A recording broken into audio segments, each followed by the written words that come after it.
Заложенность носа, насморк, чихание, зуд в глазах – это основные симптомы аллергии на амброзию. Это создает дискомфорт и снижает работоспособность.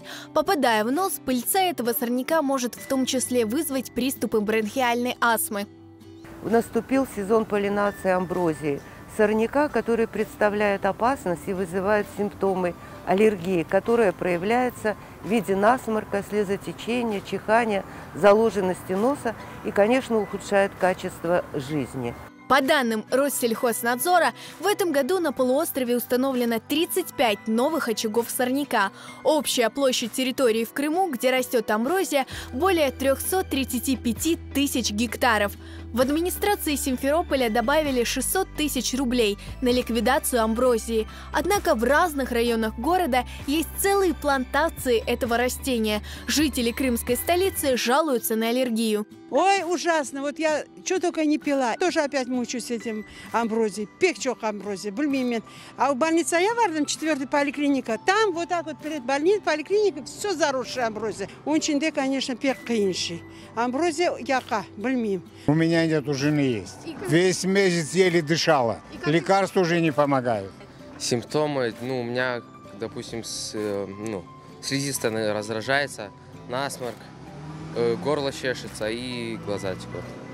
У нас в семье убита аллергия на амброзию, и хотелось бы, чтобы ее постепенно уничтожали. Людям, страдающим аллергией, врачи рекомендуют носить маску.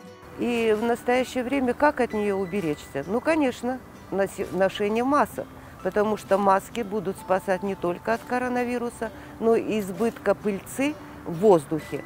Мы, к сожалению, на ночь открываем окна, а вот самая высокая концентрация пыльцы амброзии, она бывает ночью. Поэтому ночью нужно закрывать окна. Это, конечно, избегать употребления продуктов, которые имеют родственные аллергены к амброзии. Это дыня, это бананы, это семечки, это подсолнечное масло.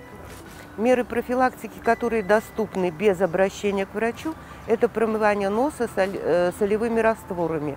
Это аквамарис, аквамарис сенс. А дальше нужно обратиться к врачу. Сезон цветения амброзии обычно начинается в конце июля и заканчивается в середине октября.